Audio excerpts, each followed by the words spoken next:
I think this House, all of us, need to do some soul searching. We cannot be leaders. We are busy debating here while our soldiers are not back. The families of the ones that died must now watch on TV, hoping to get some information. There was no rush for this debate. This debate could have been moved until we got our fallen soldiers back, and then we can come here and speak about this. Speaker, this is not the time to point fingers. We have been humiliated. We have been humiliated.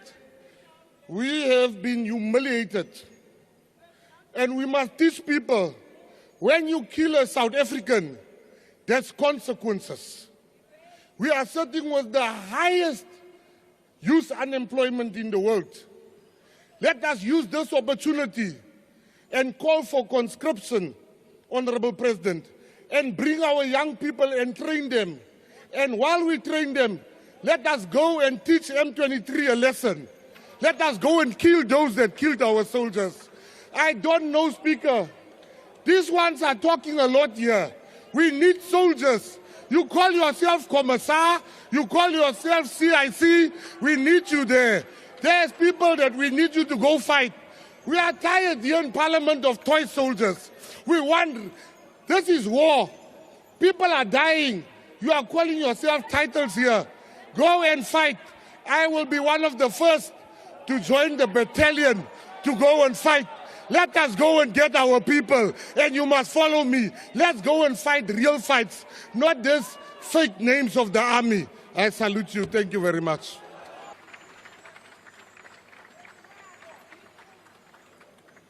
Thank you very much, Speaker. Speaker, I would like to begin by sending our condolences to the families of the 14 members of the South African National Defence Force who recently lost their lives in the DRC. We cannot continue to refer to them through a number because they've got names. We salute Staff Sergeant William Edikola. We salute Staff Sergeant Molatley Ishmael Molatley. We salute Staff Sergeant Swatani Theophilus Seepe, Corporal Matumi Justice Malesa, Corporal Renae Namavulani, Lance Bombardier Itumeleng McDonald Moreo, Lance Corporal Zeke Moffat Molapo, Lance Corporal Metsi Stensley Rashishi, Rifleman Svatani Richard Chokwe, Rifleman Derek Maluleke, Rifleman Tsidiso Andres Mabele, Rifleman Calvin Louis Moari, Rifleman Muketi Joseph Mowe, Private Peter Jacobus Strido. The reckless deployment of South African troops in the DRC under the South African Development Community SADC mission in the Democratic Republic of Congo, SAMI DRC, which began in December 2023, was presented to us as a peacekeeping effort. However, the truth is that our soldiers are not there to maintain peace. They are engaged in a direct combat, fighting against the highly armed and strategically superior M23 rebels who are supported by the reckless president of Rwanda, Paul Kagame. Our government has deliberately misled the people. The reality is that our soldiers are fighting an enemy that has better weaponry, better resources, and better intelligence. While the rebels possess advanced military equipment, our soldiers are sent to battle without drones, without fighter jets, and without critical military assets.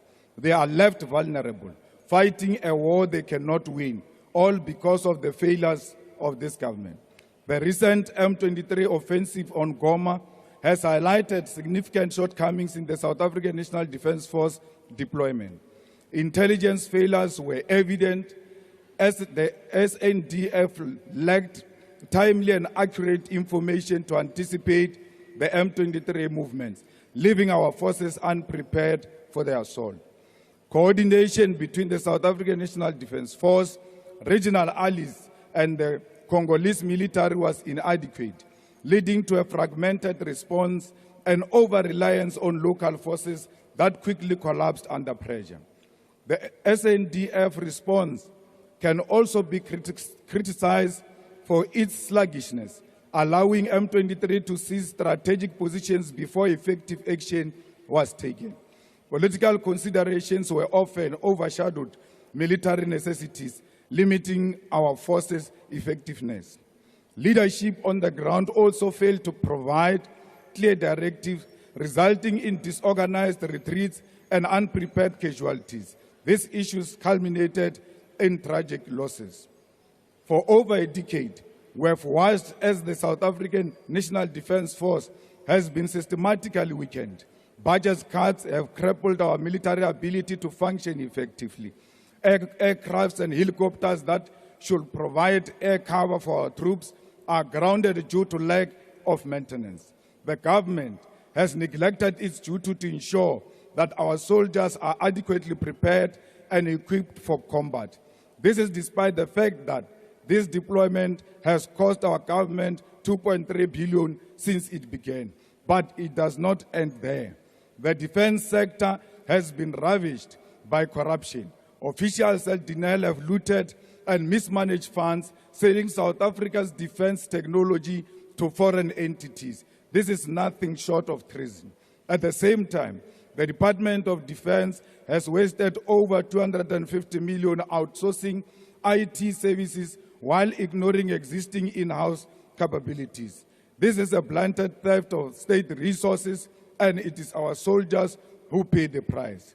We must be clear, the deployment of our troops in the DRC is not about achieving peace. It is about sacrificing our soldiers for war that has no end in sight. This government continues to send them to die in foreign land, and when they do, their bodies are not even repatriated with the dignity they deserve.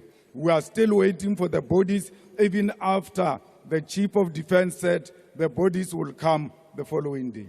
The South African National Defence Force soldiers who passed away in the last few weeks have still not arrived home, with several delays being blamed, which is unacceptable.